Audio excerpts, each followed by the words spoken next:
अस्सलाम वालेकुम viewers, welcome to my YouTube channel LWR academy. Students, आज के इस वीडियो लेक्चर में हम पार्ट 2 फिज़िक्स का चैप्टर नंबर 12 जो पढ़ रहे थे, जिसमें हमने इससे प्रीवियस वीडियो लेक्चर में कूलम्ब लॉ के बारे में स्टडी किया था। आज उसी का हम नेक्स्ट टॉपिक जो है उसके बारे में स्टडी करेंगे, field of force. I topic का जो हमारा नेम है वो है फील्ड ऑफ फोर्स। तो स्टूडेंट्स, फील्ड ऑफ फोर्स के बारे में जानने के लिए थोड़ा सा हम इसका इंट्रोडक्शन वगैरह डिस्कस करेंगे। फील्ड ऑफ फोर्स का मतलब, आपको वैसे फील्ड्स का मतलब सबको पता होता है, मैदान ऑफ फोर्स, फोर्स का मैदान, यानी कि एक ऐसा रीजन, ऐसा मैदान जहाँ तक फोर्स मार्क करेगी, यानी जहाँ तक फोर्स एक्ट करेगी। तो स्टूडेंट्स, इसको डिस्कस करने से पहले आप लोगों ने प्रीवियस क्लासेस में न्यूटन्स लॉ ऑफ ग्रेविटेशंस के बारे में भी पढ़ा, और हमने अभी पिछला टॉपिक कूलम्ब लॉ के बारे में भी पढ़ा, जिसमें कूलम्ब लॉ ये कहता था कि एक चार्ज दूसरे चार्ज पर फोर्स लगाता है, वो अट्रैक्शन की भी हो सकती है, वो रिपल्शन की भी हो सकती है। तो इसी तरह स्टूडेंट्स, न्यूटन्स लॉ ऑफ ग्रेविटेशंस भी यही बात किया करता था कि इस यूनिवर्स में हर ऑब्जेक्ट दूसरे ऑब्जेक्ट को अट्रैक्ट करता है, खींचता है। तो स्टूडेंट्स, अगर इन दोनों बातों पे गौर करें कि न्यूटन्स लॉ ऑफ ग्रेविटेशंस के अकॉर्डिंग एक ऑब्जेक्ट दूसरे ऑब्जेक्ट को खींचता है, तो अगर वो खींच रहे हैं तो उनके पास फोर्स कहाँ से आई? या एक चार्ज दूसरे चार्ज को रिपेल कर रहा है या अट्रैक्ट कर रहा है, तो उनके पास फोर्स कहाँ से आएगी? तो इसका आंसर स्टूडेंट्स अभी तक वैसे नहीं मिल सका, क्योंकि यहाँ पर आप देखें स्क्रीन पर, तो शुरू में ही लिखा है Newton's law of gravitation and Coulomb law help us to calculate the magnitudes and direction of gravitational and electric forces. दोनों को ही यूज़ किया जाता है क्या कैलकुलेट करने के लिए? Magnitude and direction.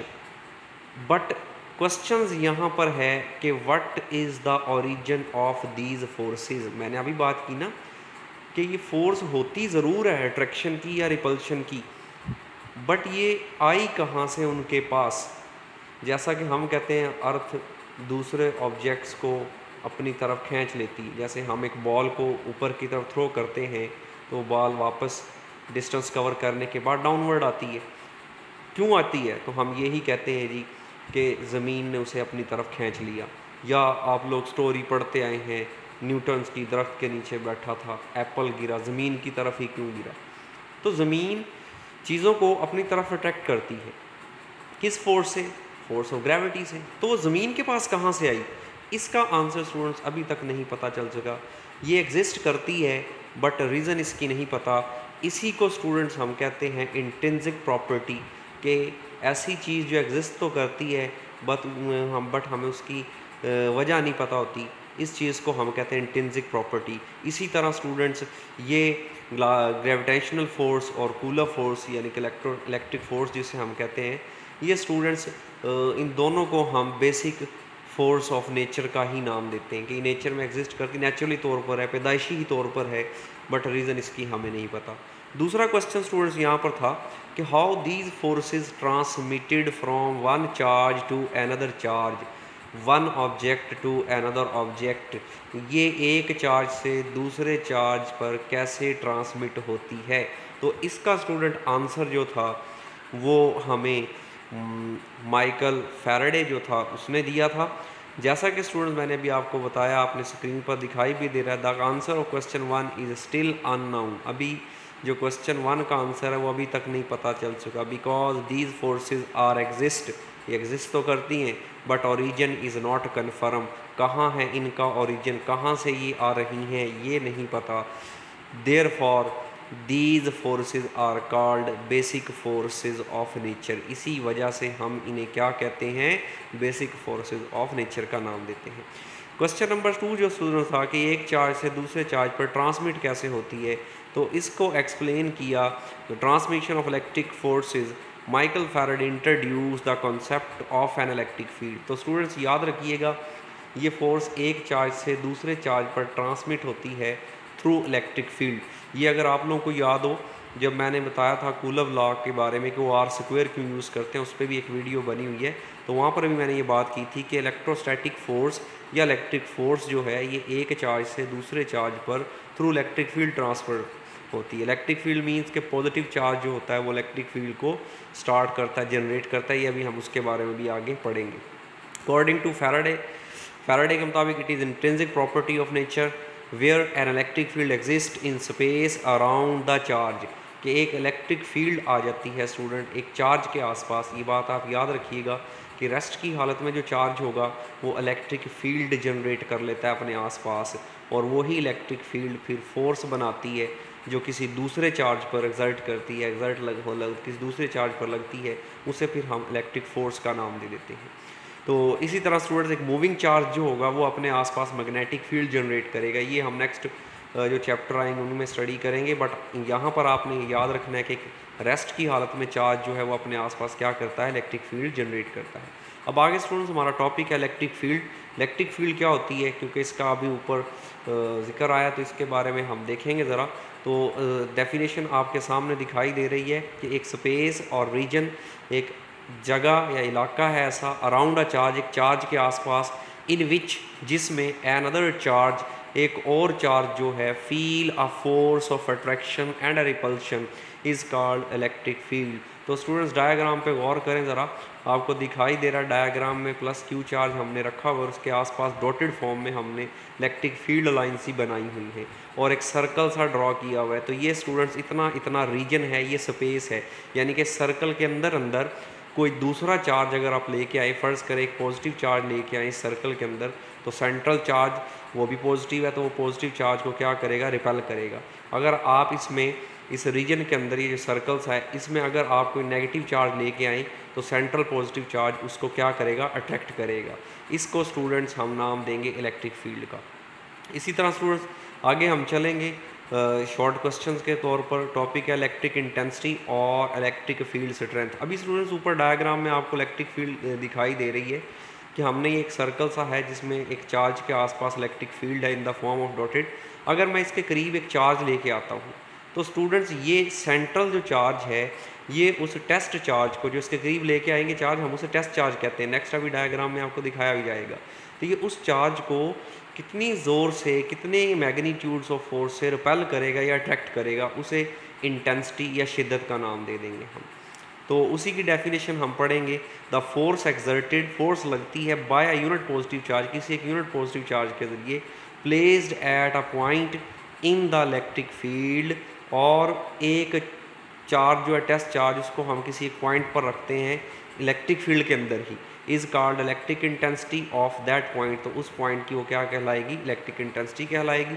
Simple wording में स्टूडेंट्स हम इलेक्ट्रिक इंटेंसिटी या इलेक्ट्रिक फील्ड स्ट्रेंथ को कह सकते हैं the force exerted per unit charge.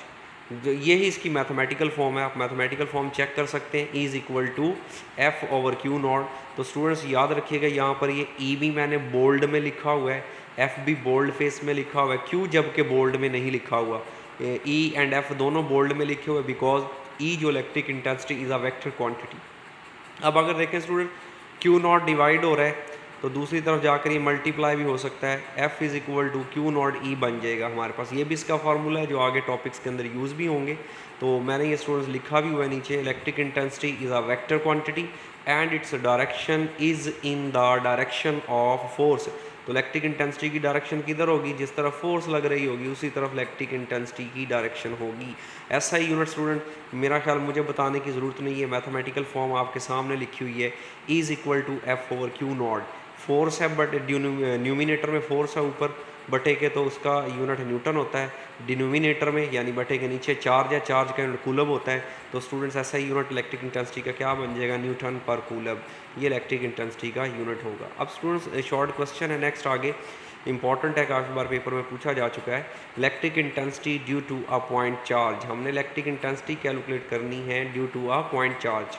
तो स्टूडेंट्स उसके लिए डायग्राम आपको नीचे दिखाई दे रही है, इस पर गौर करें। जैसे ऊपर बनाई थी हमने एक सेंट्रल चार्ज जिसे Q का नाम दे देंगे, वो भी पॉजिटिव है, और इलेक्ट्रिक फील्ड जनरेट की हुई है in the form of circle.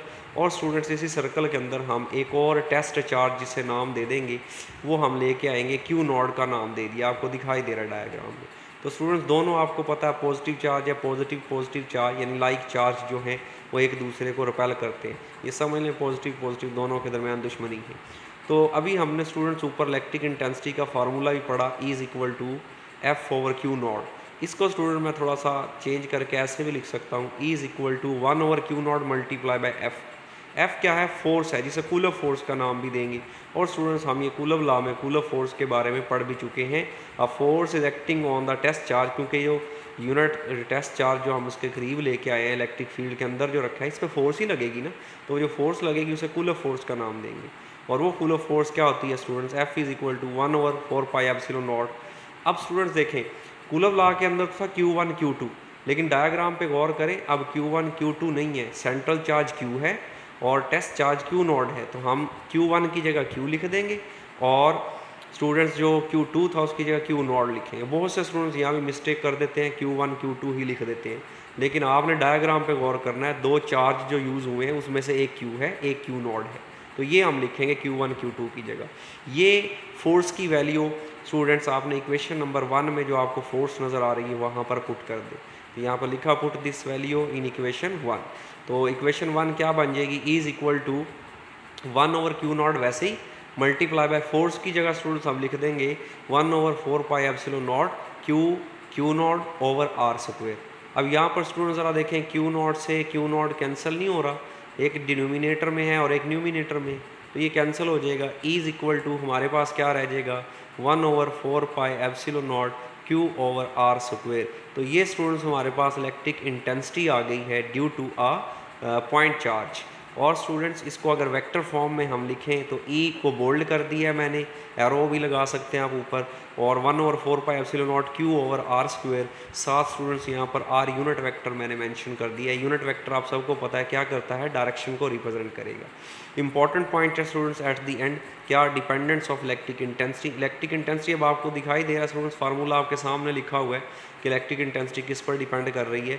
1/4πε0, ये याद रखिएगा स्टूडेंट्स, K की वैल्यू है, और K की वैल्यू डिफरेंट मटेरियल के लिए डिफरेंट होती है, तो ये मीडियम के लिए सॉरी, तो स्टूडेंट्स मीडियम पर भी डिपेंड कर रही है 1/4πε0। एप्सिलॉन नॉट जो है ये आपने कूलर लॉ वाले टॉपिक में पढ़ा था, इसे परमिटिविटी ऑफ फ्री स्पेस कहते हैं, जब दो चार्ज के दरमियान फ्री स्पेस है, तो ये मीडियम पर भी डिपेंड करती है इलेक्ट्रिक इंटेंसिटी।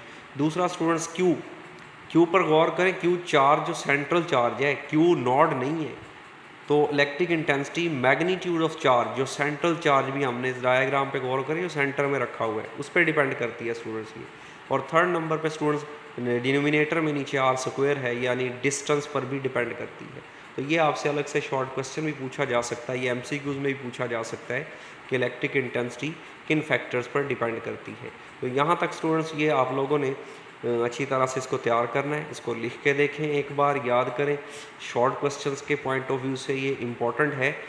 इसी तरह स्टूडेंट्स हम नेक्स्ट वीडियो में डिस्कस करेंगे आगे फील्ड लाइंस के बारे में, यानी कि इलेक्ट्रिक फील्ड लाइंस वो क्या होती हैं उनके बारे में स्टडी करेंगे। डिफरेंट पैटर्न्स को हम स्टडी करेंगे, उसमें माइकल फैराडे ने हमें क्या कॉन्सेप्ट दिया था उनके बारे में हम नेक्स्ट स्टडी करेंगे। तब तक के लिए स्टूडेंट्स अल्लाह हाफिज़, थैंक यू।